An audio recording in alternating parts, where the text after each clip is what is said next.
lost that connection. Do you feel like it's improving in any way since you started Bermuda Is Love, or do you think it's a long way to go? I think, we always see community in certain pockets in Bermuda. As for example, within Bermuda Is Love, for sure, we have created our own, I guess, localized community of persons, volunteers, board members, donors who recognize the importance of love as a civic duty. And you also see various community in Bermuda, from the football clubs to the majorettes to the schools. Community exists, but is it as tight-knit as does it focus on meeting people's basic needs as much as it should? Is what we call into question. Essentially, Bermuda Is Love is trying to create a Bermuda where people's basic needs are being met as fundamental human rights. The idea that food, clothing, housing, education, justice, healthcare, the environment are all human rights. So our organization exists to advocate for love as a civic duty or civic principle, and we use that love to ensure that people's basic needs are being met. And so, unfortunately, right now in Bermuda, when we talk about the problems of cost of living, of affordability, the challenge that many people face in terms of deciding or choosing between groceries or medical bills or school fees. Unfortunately, lots of people have to choose between one of those in order to survive, in order to make ends meet. And so we believe that is a choice that people shouldn't have to make. Every single one of these basic needs should be a human right. It should be provided to us because we need them as humans. And so that need is about trying to create a Bermuda where people don't have to worry about surviving. The cost of living suggests that people must earn their living. They have to sell their labor, their self-worth in order to survive. And we think that is immoral, that is unconscionable, that is not the Bermuda that we deserve to live in. People should be able to thrive and reach their potential and fulfill their dreams. And people are having to choose between grocery bills or paying rent, then it becomes almost impossible. So that's fundamentally the society that we're trying to build, where basic needs are seen as human rights, fundamentally because we love one another and we recognize that our collective strength, our collective goals come from us working together. So we have to believe that no one is not worth saving, and that no one should be abandoned, that everyone has the ability to thrive and flourish in society. I appreciate that answer. I gotta ask, because, all right, so I'm sitting here listening to this, right? I'm listening to you talking. Some may be familiar with what Bermuda Is Love is and who Bermuda Is Love is, right? But for those who may not know, I just have to ask this, Aaron. How old are you? I'm 30. You're 30, okay. Because were you thinking like this at 30, Dwayne? It was only a year ago, my God. For real? Yeah, I'm 31. I keep forgetting I'm just old. Because I'm just, honestly, all seriously. No, but I get what you mean. You feel what I'm saying? It's because, like, I didn't take that you were 30. I actually thought that you were younger than that, right? But what I'm getting at is, for someone of your age to be this influential and this passionate about Bermuda and to be able to survive, right, as Bermudians, what made you want to start this organization? Yeah, that's a good question. I get asked it a lot, and I always go back to my parents, Anthony Critchlow, April Simmons.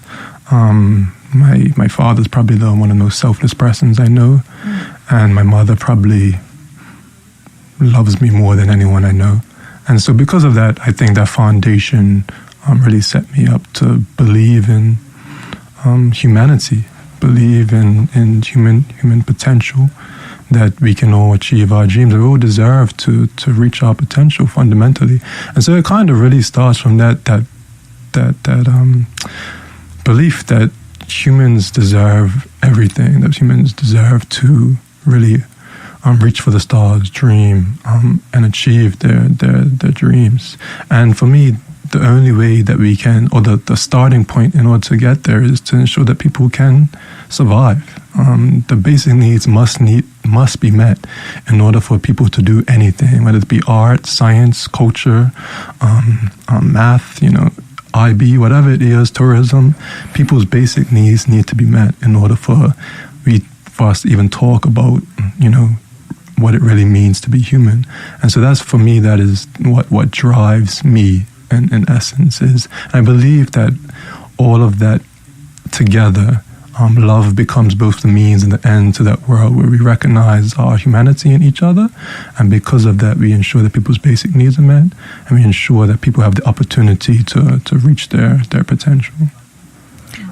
Yeah, well, following on from LA, you, as a young person, I read in the newspaper, because, I keep up with that, that you're doing this full time now. Yes. I just want to say, number one, congratulations in a sense that, you found a purpose to really move in. But how is that on you to take that leap, to do this full time, to immerse yourself in this space, because it can draw on you, right? Mm-hmm. Yeah, absolutely. I guess my story is after high school, I didn't really know exactly what I wanted to do. I wanted to do many different things. So I initially went to Dalhousie University, where I studied philosophy, and then went to law school, University of Kent. And then while I was doing the master's, that's when the pandemic hit. And so in March 2020, came back to Bermuda. And at the same time, Black Lives Matter was happening. And so it really became that international movement made me really want to do the same thing in Bermuda, create a national movement that's focused similar to like the civil rights movement, but more focused directly on economic rights. So that's kind of been my stance, my belief, to whereas I am, I guess, now. And Bermuda Is Love started out with just a few of me reaching out to a few friends that I went to school with, university with, and it really just blossomed into what it is now. And yeah, some of the first events, for sure, some of them were really well attended, some of them not so much. And over the years, people have come and gone. Inconsistencies has been there, but thankfully, basically by 2024, so after 4 years of doing it, my own ideology was quite clear in terms of what I wanted to do with Bermuda Is Love, as well as I had the support system from the organization of like volunteers who were consistent, such as part of the board now. We have Will Campbell, Teo Wolf, George Barbieri, Courtney Clay, and Kevon Miners, who are all part of our board, and who really carry the weight of and the struggle with me, fundamentally really are people who believe in love, who believe in a better world and that it is possible. And so because of that, I felt confident enough to leave. So I was working at CHW Cox at Wilkinson as a lawyer, litigation lawyer. So I left there May 2024 to pursue Bermuda Is Love full time.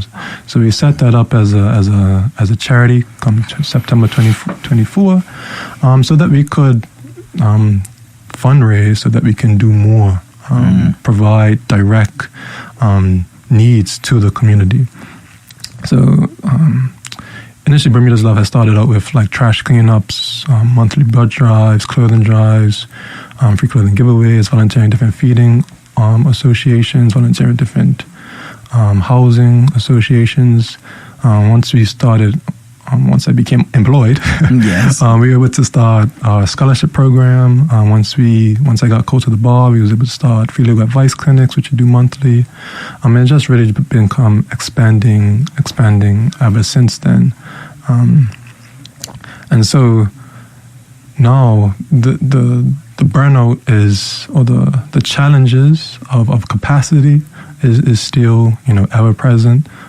So we're always trying to get more people involved, more people to really believe in the concept of love that we talk about, to believe that a better world is possible, to believe that people shouldn't have to, struggle to survive in Bermuda. Mm-hmm. That's really the underpinning message that we really preach, and that is less, or it's fundamentally just caring about other people, building solidarity with each other.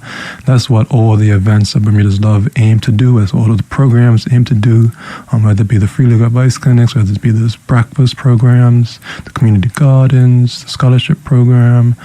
Everything is about building solidarity and human connections with one another, so that we can understand that love is the means and the guiding principle of everything that we do. And hopefully with that comes systemic change to the systems that are influencing and causing the root problems of what we're really faced with. How we can really change the economic system so that people ultimately don't have to worry about where they're going to lay their head at night, where they're going to get food from, and how it becomes democratic control really over the resources that we all need to survive. And another key point is that I believe your whole board is under 35. Yeah. Is that correct? Yeah, they're all younger than me, yes. Yeah, so I think, and the reason why I highlight that is because a lot of people in Bermuda, because of the cost of living, and I mean, I was told this when I got involved in politics at 23, that it's better to establish yourself, right? And that's all young people hear. It's like, you don't want to get involved in any of these passion projects until you establish yourself. Mm-hmm. How do you feel that balance has been for you and your board? Because a lot of the things that you provide, require a lot of work. And I'm sure the balance between them being able to give their time to their jobs and to this, like, how has that been? Yeah, that's probably one of the biggest challenges.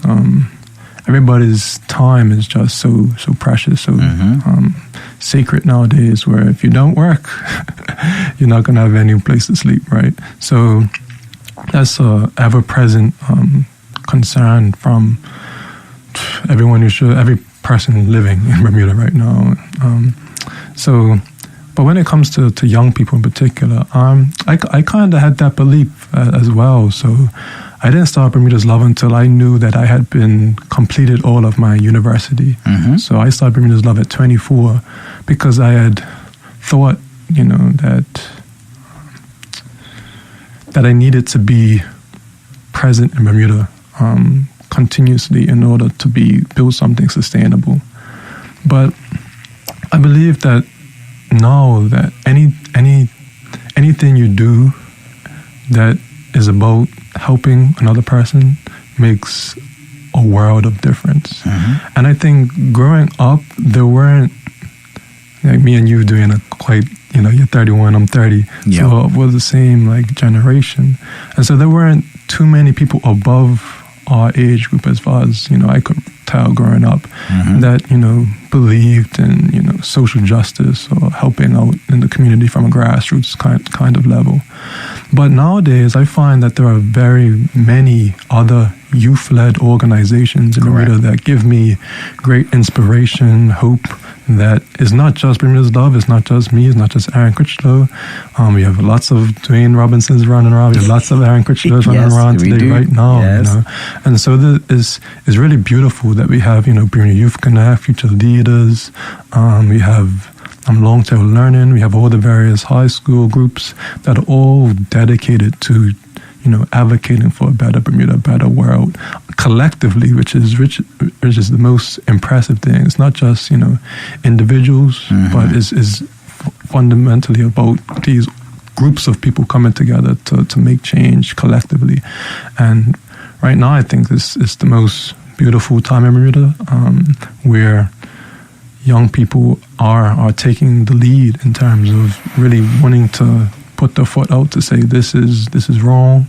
The way that the status quo that we're living in is wrong. It's producing these great inequalities, social inequalities that we need to face. There's lots of injustice that's going on. Yeah. How can we face this together as a society? So I'm very hopeful for what's to come in Bermuda. And because of that, I guess to answer one of your other questions is, because of that hope that I see within our organization as well as, my community, the wider community, I don't fear burnout. I look forward to tomorrow every day. And that's young people at LA, okay? So just letting you know, you don't try and get too. No, I'm just kidding. Get involved if you want to. Get involved if you want to. But so, because it's funny that you mentioned burnout, and Dwayne, you mentioned this earlier. Right? Yes, is that being or doing this? You've been doing it since 2020, and you recently took it on full time in 2024. You said that burnout doesn't happen. Would you say it's because of the foundation that you had? Because you said earlier your father is the most selfless person, and your mom, as every mother should, loves you probably more than she loves herself. Would you say that is your foundation that keeps you going, that keeps you grounded, that gives you that energy? Like, all right, I know I got these two in my corner. I can get up and still do it. Because I'm going to be very honest with you. Like, sitting here listening to you, it's very refreshing. For somebody your age, like, okay, I'm not that much older than you, but at the same time, I don't think I was thinking like this at 30, right? And it's like, okay, we have somebody who is taking life by the horns, trying to make that change or be that change that they want to see. Because you hear all the time, like, we got to make a change in Bermuda, and it's got to start with us. But we're so quick to say it, but to actually do it, it's another story. So from a mental health standpoint, like, that it could be a little taxing on your mental state. So would you say that your family is definitely that solidarity and that peace that holds you together? Yes, absolutely. Me and my family, my grandparents, uncle, aunt, father, cousins, we growing up, we ate Sunday dinner together quite a bit. And I remember growing up, I just wanted to just participate in those conversations, wanting to add my own intellect to it, right? And so it was always like almost aspirational to like almost be like them in a sense. And nowadays we have Sunday breakfast at my granddad's house almost every week.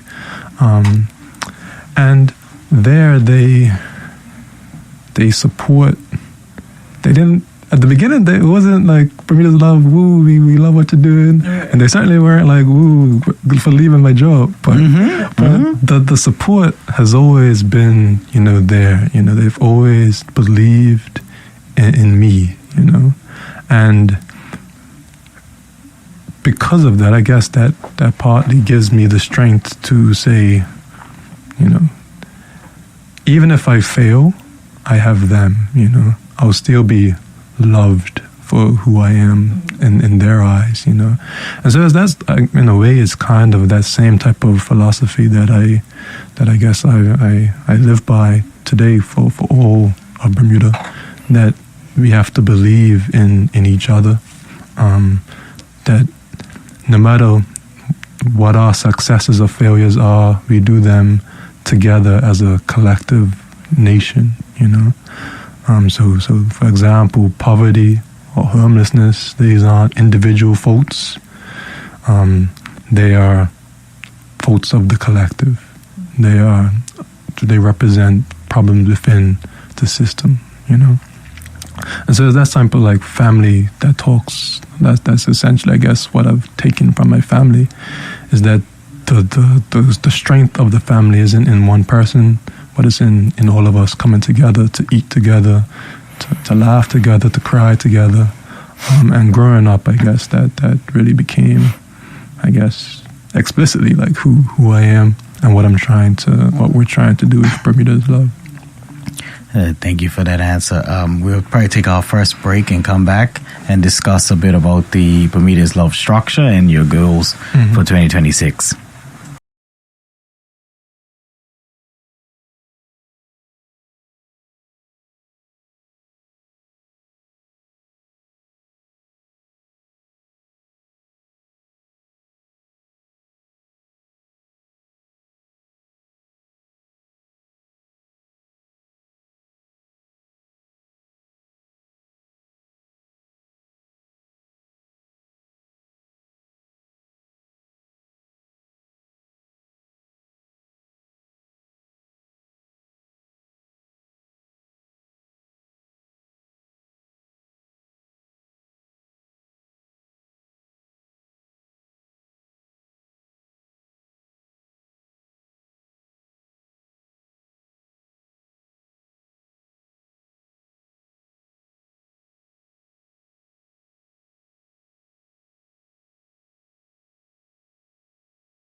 Back to Mission to Adjourn, and we're just going to kick right off into kind of the structure and, giving the people a little bit of a background to what it is that Bermuda Is Love offers. Like, let's start on a day-to-day basis, and then you can expand from there. Yeah, sure. So Bermuda Is Love's structured. We have a board made up of 6 persons. Then we have working groups for each of the pillars of the rights that we advocate for. So as I mentioned, we advocate for basic needs as human rights. So we have 7 basic needs that we particularly focus on. So the rights to food, housing, clothing, education, healthcare, justice, and a healthy environment. So we do all of these rights together because we believe that they are all interconnected, they are all related to one another. You can't separate them. And we need to understand that these are all human rights that each person has the right to, meaning it doesn't matter, where you're from, what age you are. These are all rights that each person deserves to have simply for being human. And so what Bermuda Is Love does, we basically work on a 4 steps to building change. So essentially, it's about building community. So that would be all the events that you may see. So every weekend for the past pretty much 2020, past 6 years now, we've been doing an event every single week.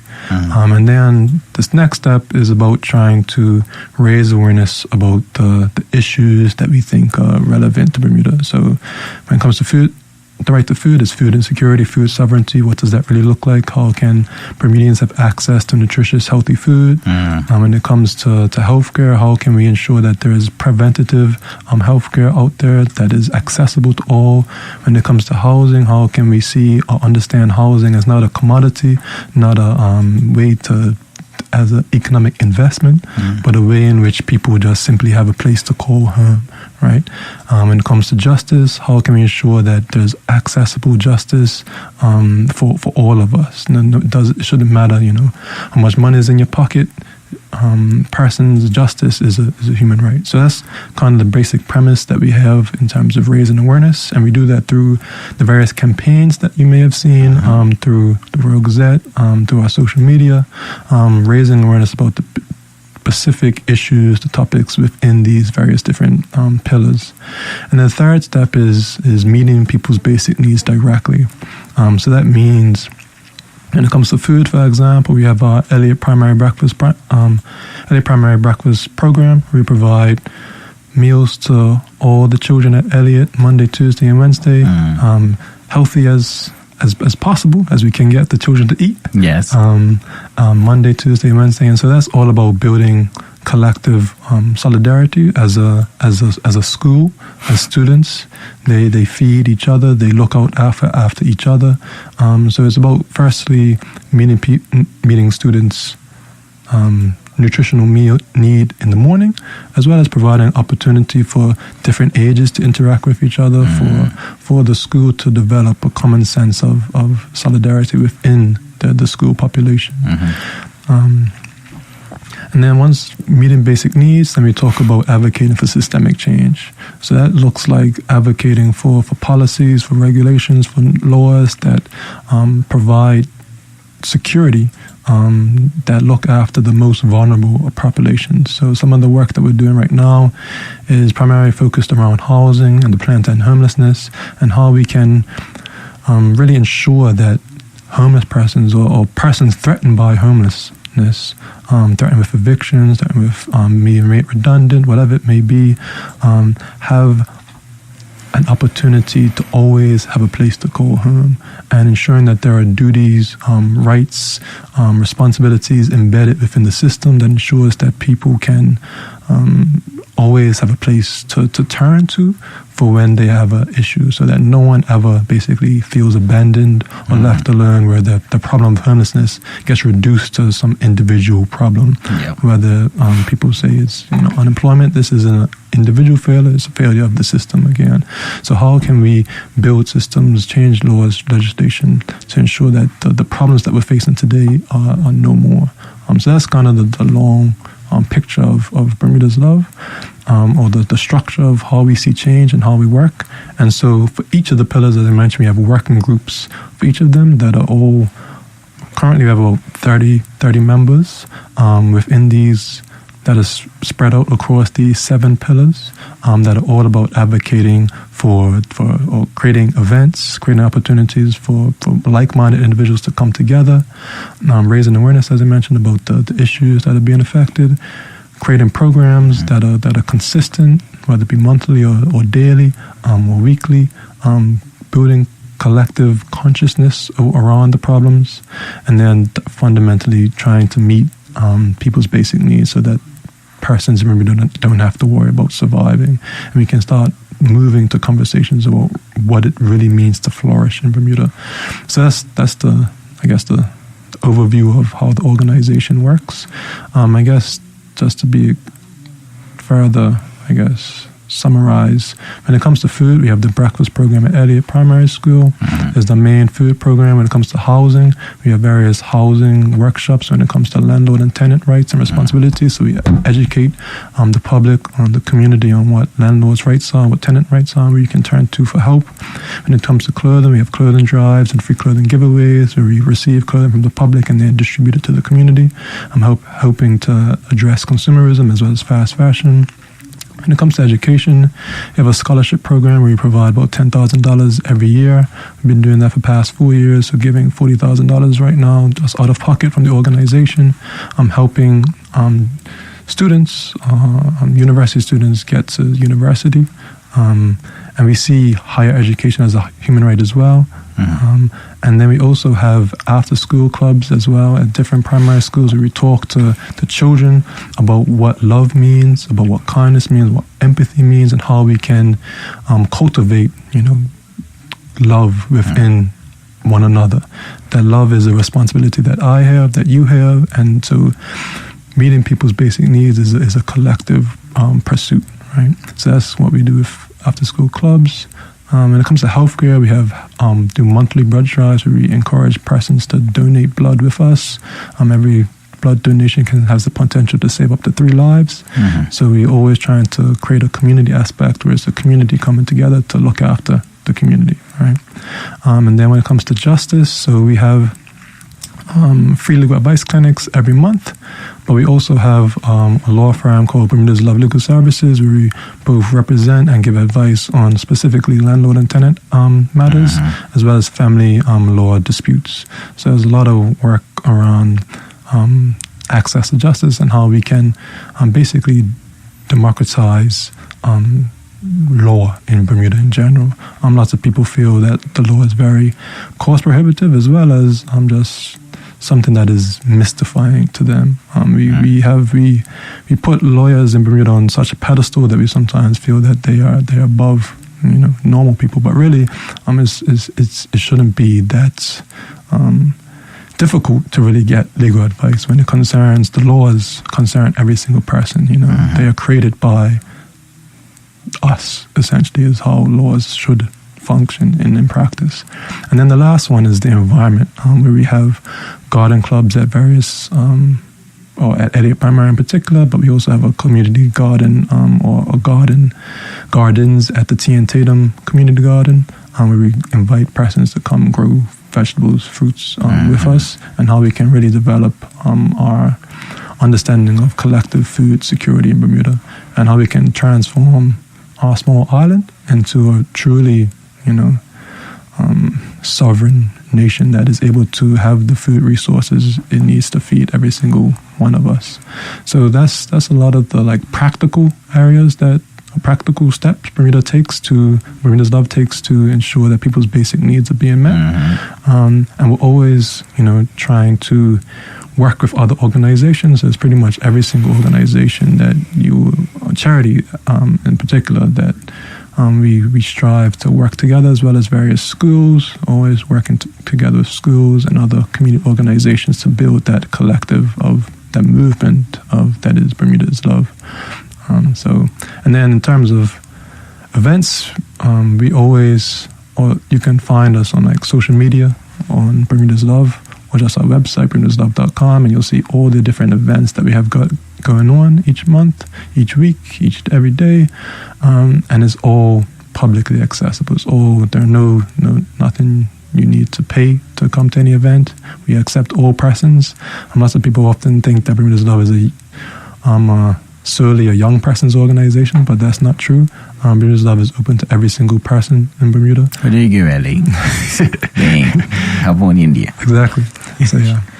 Well, I appreciate that answer, and I mean it's a wide berth of things that Bermuda Is Love touches.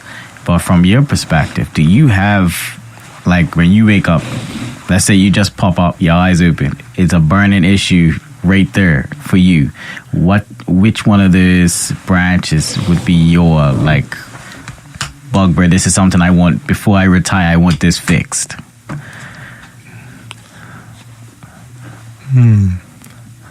I don't think like that too much. For me, it's less about what the problem is and more about how do we get to the goal, which is love. So that's what really motivates me every day, I guess, when I wake up. It's less about what problems do I need to solve and more about what do I need to do to advocate for love and have people understand what it is that Bermuda Is Love is really trying to do, and show or encourage, I guess, other people to get involved in that. So, of course, when you ask the question directly, I would definitely say, housing, healthcare, food are the big three in Bermuda that, is the main challenges that people are faced with. Housing, home has the stat that there are more than 1,000 persons homeless, Terrible. And healthcare is a third of the population is underinsured or uninsured. Food cost, everyone feels the pain of the price of goods. So it's the lived reality of Bermudians. We all understand that there are problems in Bermuda and they need to be addressed. So the goal for Bermuda Is Love is less about, I guess, naming the problem and more about naming the solution. And really putting forward a way of thinking about how we can address these problems at the root. And so for me, it is less about being focused on, or the problem is fundamentally the market, and how the market doesn't care about whether you have money or not. It doesn't care about you. Nope. It only cares about if you have the money to survive, right? And so if we need to change that framework about how the economy should really work to benefit humans, it should work to benefit Bermudians, people living in Bermuda, as opposed to just the few who are making lots of money, right? So that's really the solution. Is we talk about everyone feels the problems, but the solution is recognizing that this problem is affecting every single one of us in different ways, but it's affecting every single one of us. So because of that, we need a collective resolution to it, you know. Mm-hmm. No, agreed. 2026 has just started. Yes. Right? So are there any pressing goals that Bermuda Is Love is looking to get into in 2026? Yes, absolutely. When it comes to, I guess, practical goals, definitely the breakfast program. We believe that every single child in Bermuda, every single student in all schools really should have access to a healthy breakfast. Healthy breakfast, lunch, and dinner, really. But we're starting with breakfast because they say, the most important meal of the day. It is. And so for us, that's 2026 as a goal, is to really just, we've basically, what we've done is pilot a breakfast program at Elliott, and it's still really a pilot at the moment. And we're trying to take that pilot and do it in other schools as well. So that's really the main goal, and help and use that pilot as a way to build community within the schools, within the parishes themselves. So that's a big project that we have with the breakfast. And with the breakfast is it's about, you know, the funding, it's about the fundraising, but it's also about people just being present, you know. It's about volunteers being able to, you know, volunteer their time to be present with the students, and that goes such a long way to really just being present, just being there. It shows. You don't even have to tell them that, you know, you love them. They recognize it when you are there every day, right? So that's a big goal that we have. When it comes to housing, we really want to get more into the teeth of the legislation. You know, there's the new bill, the landlord and tenant bill that the Ministry of Home Affairs has put out there. So we were looking to make comments on that and hopefully get involved in that, as well as drafting our own with the Plantain Homelessness, the homeless reduction bill. We really want to get involved in that, as well as really talking about what does housing as a democratic process really look like in Bermuda, as like what does real community ownership of housing look like? Because we don't really believe in the landlord and tenant basically relationship. We believe that relationship is inherently exploitative, right? And so because of that, we want to think about how can community, the people, earn, you know, where they live, the food that they eat, the education that they have, the clothing that they wear, the healthcare that they're given. You know, it's about how can we democratize all basic services. And maybe there's kind of the 2026 goal. And so we're kind of applying that to all the pillars. And so one of the big 2026 goals really is less focused on the programs and more about focused on the actual organization itself. And so what I mean by that is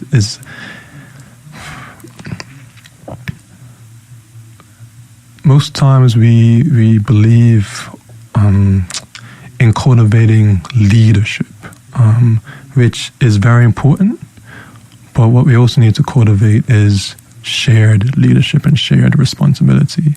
The idea that we, if given the tools, have the opportunity, have the ability to take care of ourselves, you know? And so how can we get to a point where it's not just, you know, Aaron Critchlow making the decisions within Bermuda Is Love, but how can the collective membership essentially make decisions and use that as almost a template in a way to control how resources can be democratically earned and shared. And I'm sure there are lots of, you know, listeners listening to this and thinking that they may be doing this themselves with their family or various other groups and organizations. And for us, it's really just about exposing that reality that there are other ways of living in Bermuda right now, that some people are able to really successfully lead those types of shared, you know, lives. And they might not call it love, but fundamentally it's all about collective solidarity, really recognizing ourselves in each other. And so because of that, recognizing that our paths are tied intricately together. And so because of that, we all need to take responsibility for the Bermuda that is tomorrow, and that is today and tomorrow, right? So we all need to play a more pivotal role in the society that comes, and we need, what I always say is that we need every single person in Bermuda to be making an active contribution to a better Bermuda, and it doesn't have to be, running for politics. It doesn't have to be leading your own organization, but it has to be something tangible, something that builds community. Well, thank you for that. I think we'll take our last break and come back and finish up. Appreciate it. New year, less stress. With Drop It, grocery shopping is simple.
And welcome back to Motion to Adjourn, and we are now coming to the close of our show with Mr. Aaron Critchlow from Bermuda Is Love. And I just wanted to hand the mic over to you to say anything in closing to the listening audience about, Bermuda Is Love, and anything you want them to take away from what they've heard today.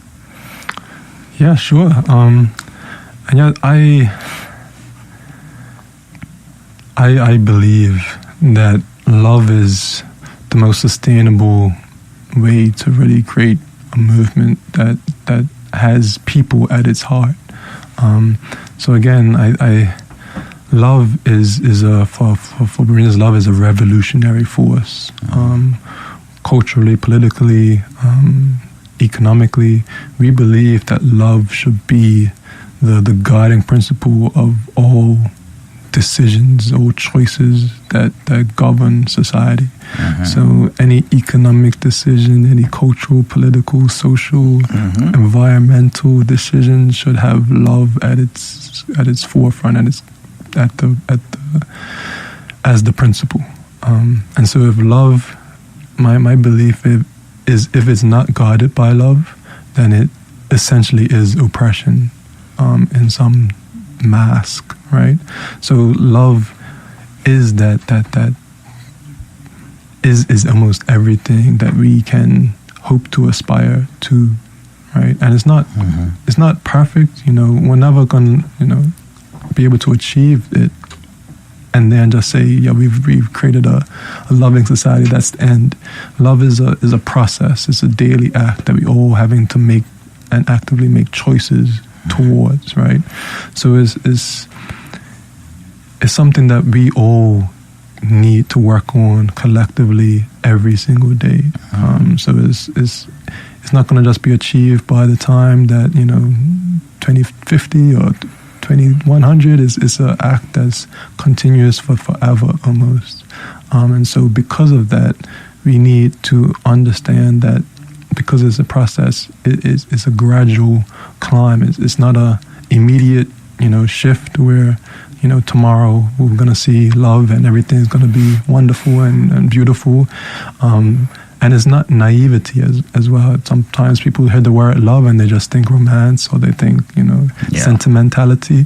But no, we see love as essentially justice. It's a love for justice. It's a love for freedom. It's a love for equality.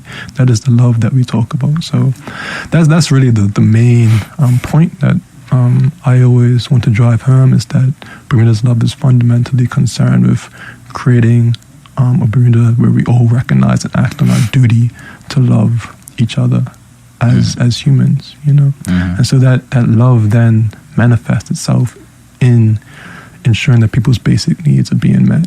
And so we love because we love each other, because we see love as justice, because we see love not as charity or as just giving out things, but we see as love as fundamentally becoming the bedrock of how we govern society. That is how we ensure that people's basic needs are being met. And then from that next step, it becomes, how do we democratize the resources that are shared between us, and how do we ensure that people have the ability to achieve their dreams? Because that is essentially what I believe, humans are here for. We're not here just to survive. We're here to thrive and flourish and reach our potential. And for me, the only way for us to get there is by believing in one another, believing in love, believing in kindness, believing in compassion for every person, the other. Our friends, is not enough to just be kind. We have to recognize that love is fundamentally important to every single aspect of human life. And so because of that, I guess the last thing I would like to say is just, I encourage every single person to really just believe that, sit with that, I guess, think about it. I'm always open to chat about Bermuda's Love and love. So you can reach me at 732-1899. And then Bermuda's Love events, I'm doing different events. We're always open to collaboration as well. Always open to listen to feedback, support, any criticism. I would love to hear that as well. Because that's the part of the process as well, is having every person understand, or rather be on the same page, right? And so that's really the ultimate goal of Bermuda's Love. And so, yeah, I'll just encourage people to check out our website, bermudaslove.com. Check out our social media, Bermuda's Love, on Instagram, on TikTok, on Facebook. If you want to get added to our newsletter, just hit us up on the email or anywhere, and you get in contact with one of us. And start believing that love is here, to stay, and that I'm in it. Bermuda's Love, my team, we're all in it for the long haul. As I mentioned, it's a process, and so this is a life journey. So while I started, at 24. I view the process continuing forever, right? And so, yeah, that's it. Well, we appreciate you coming on, and I think I speak for the whole team, and I say, we wish you well in this endeavor. It is interesting hearing that we got started around the same time, 23, 24. So it's always interesting to know that things come in cycles and waves, but longevity and consistency will get you far.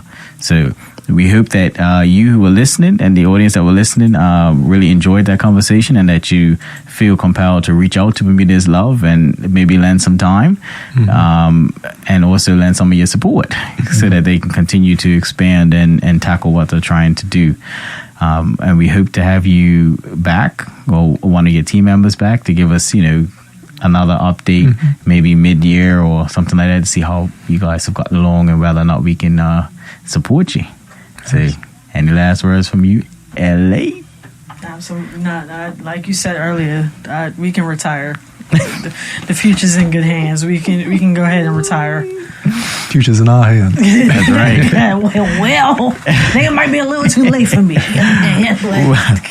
Thank you again for coming. We appreciate the conversation, and as always, we appreciate the listening audience. Continue to come up to us on the street and let us know what you want to hear, and continue to send us the messages of encouragement. We really appreciate it. Shout out to my auntie who listens to every show, and we will be back next Thursday. Bermuda Live on YouTube. Subscribe now.